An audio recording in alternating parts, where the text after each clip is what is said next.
Chers amis, bonjour.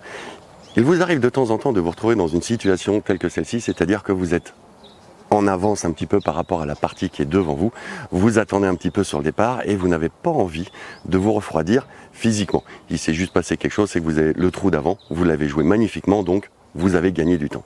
Là, vous vous retrouvez à attendre et le problème, c'est qu'il ne faut pas se refroidir.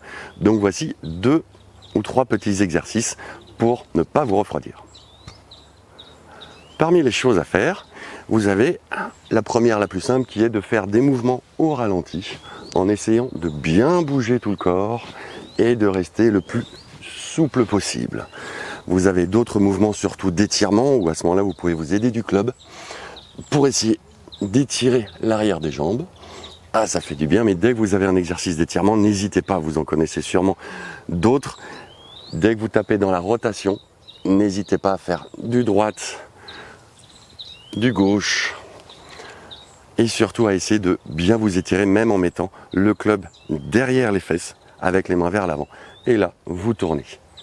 C'est un exercice très facile et surtout l'avantage de ces exercices et d'étirement, c'est que vous n'allez pas vous fatiguer de surcroît.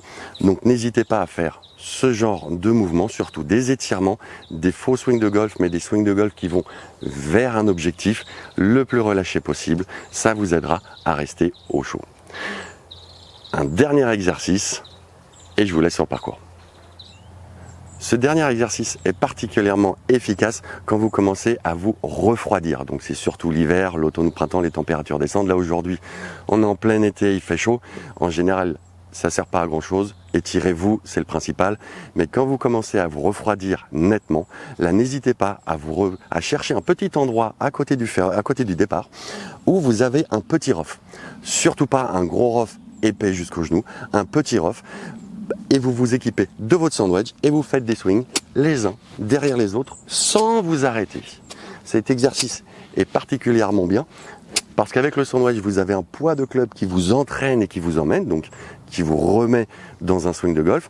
Et vous vous retrouvez aussi avec un coup de frein au niveau de l'herbe qui est un petit peu haute. À partir de ce moment-là, ça vous dit quand il faut commencer à continuer votre accélération. Ça vous fait ressentir un petit peu la vitesse, même si on n'est pas censé la sentir, au moins vous avez une indication. Et à partir de là, en moins de 3 minutes, vous retrouvez votre échauffement musculaire naturel pour pouvoir continuer votre partie de golf. Sur ces conseils, je vous souhaite une bonne partie et surtout un beau temps. Entraînez-vous bien.